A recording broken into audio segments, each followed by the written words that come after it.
سورہ انعام کی آیت نمبر 59 ہے۔ اعوذ باللہ من الشیطان الرجیم، بسم اللہ الرحمن الرحیم۔ وعنده مفاتيح الغيب لا يعلمها إلا هو ويعلم ما في البر والبحر وما تسقط من ورقة إلا يعلمها ولا حبة في ظلمات الأرض ولا رطب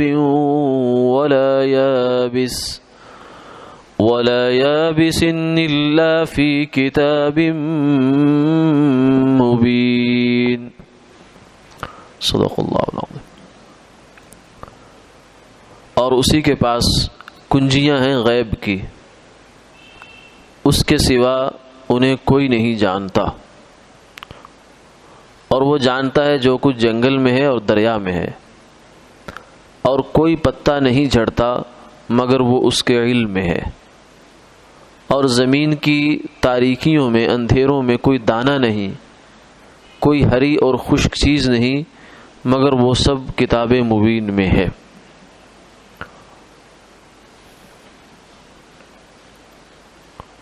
اللہ رب العزت کی بے شمار صفات ہیں، جن میں سے چند صفات اس نے ہمیں قرآن اور حدیث کے ذریعے سے بتلائی ہیں۔ ان صفات میں سے دو صفتیں اللہ کی بنیادی اور اثر کے لحاظ سے بہت اہم ہیں۔ ایک صفت علم ہے اور دوسری صفت قدرت ہے، یعنی اللہ جیسا علم کسی کا نہیں اور اس جیسی قدرت کسی کی نہیں۔ اس کا علم اس کائنات کے ذرے ذرے کو، پتے پتے کو، قطرے قطرے کو، لحظہ لحظہ کو محیط ہے۔ کوئی ذرہ اس کے علم سے باہر نہیں۔ جو کچھ ہوا، جو ہو رہا ہے اور آئندہ جو ہوگا، چاہے خوشی چاہے غمی، بیماری چاہے تندرستی، موت چاہے پیدائش، کوئی بھی واقعہ اس کائنات کا ایسا نہیں ہے جو اس کے علم سے خارج ہو، اور کوئی بھی حادثہ، کوئی واقعہ، کوئی کام ایسا نہیں جو اس کی قدرت سے باہر ہو، چاہے وہ بیماری ہو چاہے صحت ہو، چاہے خوشی ہو چاہے غمی ہو، رزق ہو یا تنگی ہو، ہر واقعہ اس کی قدرت میں ہے اور ہر واقعہ اس کے علم میں ہے۔ تو یہ جو اللہ کے علم کی وسعت اور قدرت کی وسعت ہے، اس کا بیان اس آیت کے اندر ہے۔ فرمایا کہ یہ صرف اللہ جانتے ہیں اور مخلوقات میں سے کوئی نہیں جانتا۔ وما تدری نفس ماذا تکسب غدا ان اللہ عندہ علم الساعہ۔ فرمایا کہ اللہ کے پاس ہے غیب کیا، قیامت کا علم اللہ کے پاس ہے۔ وینزل الغیث، بارش اس کے ہاتھ میں۔ وَيَعْلَمُ مَا فِي الْأَرْحَامِ، ماؤں کے پیٹوں میں کیا ہے وہ جانتا ہے۔ وَمَا تَدْرِي نَفْسٌ مَاذَا تَكْسِبُ غَدًا، کوئی آدمی یہ نہیں جانتا کہ اس کے ساتھ کل کیا ہونے جا رہا ہے۔ وَمَا تَدْرِي نَفْسٌ بِأَيِّ أَرْضٍ تَمُوتُ، کوئی آدمی یہ نہیں جانتا کہ اس کی موت کہاں، کس حال میں، کس وقت لکھی ہے، یہ صرف اللہ جانتے ہیں۔ تو اس کا علم اتنا کامل ہے، لہذا انسان کو پکارنا بھی اسی کو چاہیے، جس کی قدرت اتنی کامل، جس کا علم اتنا کامل، تو اس کو چھوڑ کر پھر کسی غیر کو پکارنا یا کسی غیر کو اپنے نفع نقصان کا مالک سمجھنا، یہ نقصان کی بات ہے، شرک کی بات بن جاتی ہے۔ چاہے وہ غیر بت کی صورت میں ہو، چاہے وہ غیر کسی انسان کی صورت میں ہو، چاہے وہ غیر کسی مادی سبب کی صورت میں ہو۔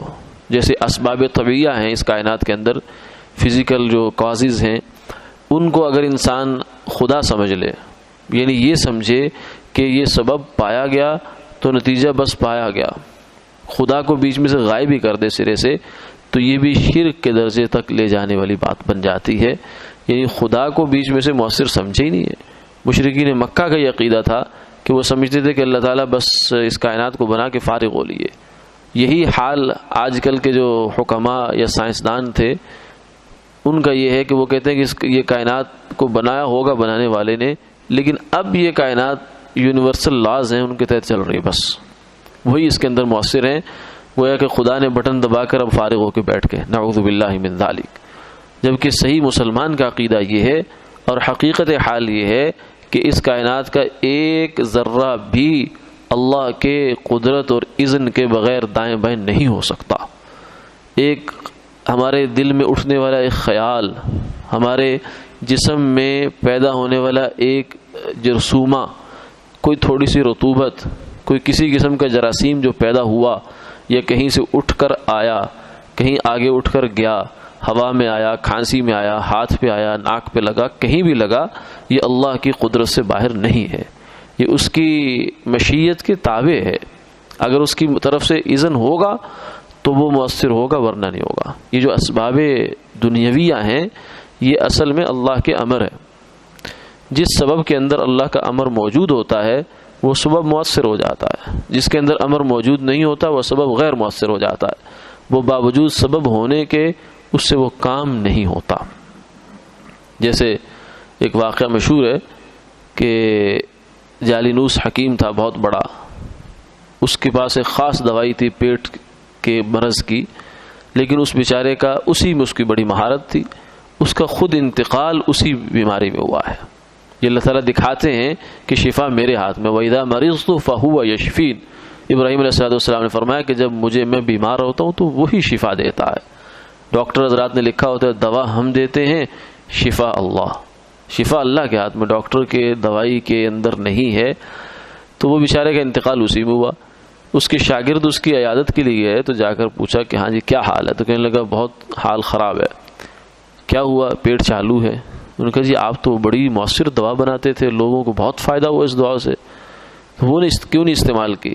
تو اس نے اپنے تکیے سے 2 پڑیاں نکالی اور کہا کہ سامنے جو گھڑا رکھا ہے پانی کے اس کے اندر ڈال دو۔ جب وہ ڈالی تھوڑی دیر بعد کہنے لگا اس میں لاٹھی مارو، لاٹھی ماری تو پانی جمع ہوا تھا۔ اس نے کہا صبح سے 12 پڑیاں کھا چکا ہوں لیکن ابھی تک پیٹ کی صورتحال وہی ہے۔ اصل مسئلہ یہ ہے کہ وہ پڑیا جب اس کے شفا کا وقت تھا، اللہ کا امر تھا تو اس پڑیا نے شفا دی۔ آج اس کے پیٹ پر اللہ کا چونکہ امر نہیں ہے تو پڑیا ہے، بالکل تمام اجزاء اس کے وہی ہیں جو دوسری جگہ ہیں، لیکن اس کے اندر وہ امر نہیں ہے جس امر کو شفا کہا جاتا ہے، اس لیے وہ پڑیا اس کے لیے غیر مؤثر ہو گئی، بالکل بے اثر اور بیکار ہو جاتی ہے۔ تو یہ اللہ تعالیٰ اس دنیا میں دکھا دیتے ہیں ہمیں کہ سبب سے ہوتا رہتا ہے، پھر سبب کو فیل بھی کر دیتے ہیں تاکہ انسان ان اسباب کو خدا نہ سمجھنے لگ جائے، اسباب کو رب نہ سمجھے، سبب کو سبب ہی سمجھے اور اللہ کی طرف اپنا رجوع رکھے، اللہ ہی سے مانگے، اسی سے مصیبتوں کے، تکلیفوں کے، پریشانیوں کے جو چابی ہے وہ اللہ کے ہاتھ میں ہے، وہ کسی انسان کے ہاتھ میں نہیں ہے۔ بالخصوص یہ جو آج کل ہمارے اوپر حالات اور آفت آئی ہوئی ہے، یہ تو بہت کھول کر بیان کر رہی ہے کہ کسی سائنسدان کے پاس، کسی میڈیکل کالج یونیورسٹی کے پاس، کسی ڈاکٹر کے پاس، کسی پیسے والے ملک کے پاس میرا علاج نہیں ہے۔ میں سب کو شکست دیتے ہوئے آ رہی ہوں۔ اللہ تعالیٰ اپنی قدرت کی نشانیاں دکھاتے ہیں، اس لیے اللہ ہی سے انسان مانگے، اسی کے سامنے جھکے اور اسی سے اپنے گناہوں کی معافی مانگے۔ اور اس سلسلے میں ہمارا بہت سا وقت جو ہے وہ لا یعنی صرف ہو جاتا ہے، خوف، ہراس، خبریں، یہ وہ فلاں دیکھنے سننے میں، اس کی بجائے ہم اپنے اس وقت کو اللہ کے ساتھ گزارنے کی کوشش کریں، ذکر میں، تلاوت میں، استغفار میں، درود پاک میں، صدقات میں اپنا ہاتھ کھولنے کی کوشش کریں۔ اس سے بھی بلائیں مصیبتیں آئی ہوئی ٹل جاتی ہیں، آنے سے پہلے ٹل جاتی ہیں، آنے سے پہلے یہ ٹل جاتی ہیں۔ اللہ تعالیٰ بہت سی مصیبتوں سے انسان کی حفاظت فرما دیتے ہیں۔ ان چیزوں میں لگنا چاہیے بجائے دائیں بائیں کی چیزوں کے۔ اور جہاں تک احتیاطات کا معاملہ ہے تو جو احتیاطیں ہمیں بتائی جائیں ان پر بھی عمل پیرا رہنا چاہیے۔ جن احتیاطوں پر ہم آرام سے عمل کر سکتے ہیں، اس میں ہمارا کسی دینی حوالے سے کوئی نقصان نہیں ہے، تو ان احتیاطوں پر عمل کرنے میں کوئی حرج نہیں ہے۔ جیسے مثلا مسافے سے منع کیا جاتا ہے کہ نہ کریں، تو مسافہ کرنے میں بذات خود کوئی حرج نہیں ہے، بس یہ ہے کہ اس ہاتھ کو پھر آدمی منہ پہ نہ لگائے، ناک پہ نہ لگائے، منہ پہ نہ لگائے، پھر جا کر اس کو دھو لے، تو اس طریقے سے ہم اس سے بچ سکتے ہیں۔ اسی طریقے سے کہا ہے کہ مسجدوں میں جو ہے وہ زیادہ اجتماعات نہ کیے جائیں، تو چلو آدمی جڑ کر نہ بیٹھے، تھوڑا فاصلے پر بیٹھ جائے. جیسے ہمارے یہاں الحمدللہ کھلی فضا ہے تو ایسی مسئلہ نہیں ہے، ذرا فاصلے پر آج بھی، اسی لیے ہم نے کہا کہ اکٹھے ہو کر نہ بیٹھیں درس میں، بلکہ تھوڑا فاصلے پر بیٹھ جائیں. اس سے انشاءاللہ ایک تحفظ بھی حاصل ہو جائے گا، احتیاط بھی رہے گی. کیونکہ احتیاط صرف ہوتی ہے افسوس سے بچانے کے لیے، کہ آدمی کو بعد میں اگر خدا نہ خواستہ کچھ ہو جائے تو آدمی یہ افسوس نہ کرنے جوگا ہو کہ میں نے احتیاط نہیں کی، اس لیے میرے ساتھ ایسا ہو گیا. اگر احتیاط کر لیتا تو شاید ویسا نہ ہوتا. تو احتیاط صرف افسوس سے بچانے کے لیے ہوتی ہے، ہوتا وہی ہے جو خدا کو منظور ہوتا ہے. اور اسی طریقے سے جو ہے فرض میں چلو اکٹھے جڑ کر کھڑے ہو جائیں، لیکن جو ہی سنتوں کا وقت ہو تو سنتے تو ویسے بھی جگہ بدل کر پڑھنا زیادہ بہتر ہوتا ہے. تو چاہے گھر میں جا کر پڑھ لیں یا یہ ہے کہ مسجد میں ہی کھلے ہو کر ذرا فاصلے پہ کھڑے ہو کر کر لیں. اور اسی طریقے سے اگر کچھ نزلہ زکام وغیرہ یا ایسی کیفیت ہے تو منہ پر عذر کی حالت میں، عام حالات میں تو ناک کو جو ہے ڈھانپ کر، منہ ناک کو ڈھانپ کر نماز پڑھنا یہ ٹھیک نہیں ہوتا، لیکن عذر کی حالت میں اس کی گنجائش ہے، تو اس لیے یہ ناک ڈھانپا بھی جا سکتا ہے.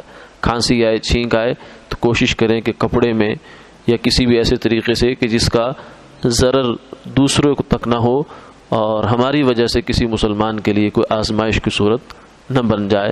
تو اس طرح کی کچھ احتیاطیں وہ بھی باوضو ہو کر آئے. انسان باوضو رہنے کی کوشش کریں، زیادہ سے زیادہ وقت ہمارا باوضو گزرے. بار بار ہم ہاتھ دھوتے رہیں گے، منہ دھوتے رہیں گے تو اس سے اللہ تعالیٰ ہمیں گناہوں سے بھی پاک کریں گے، اور ان مصیبتوں اور آفتوں کے جو امکانی اثرات اور جراثیم ہیں اللہ تعالیٰ ان سے بھی ہماری حفاظت فرمائیں گے. انشاءاللہ آئندہ کے لیے جو درس کی ترتیب ہے وہ جیسے بھی انتظامیہ کا مشورہ ہوگا اسی حساب سے پھر آگے انشاءاللہ مطلع کر دیا جائے گا.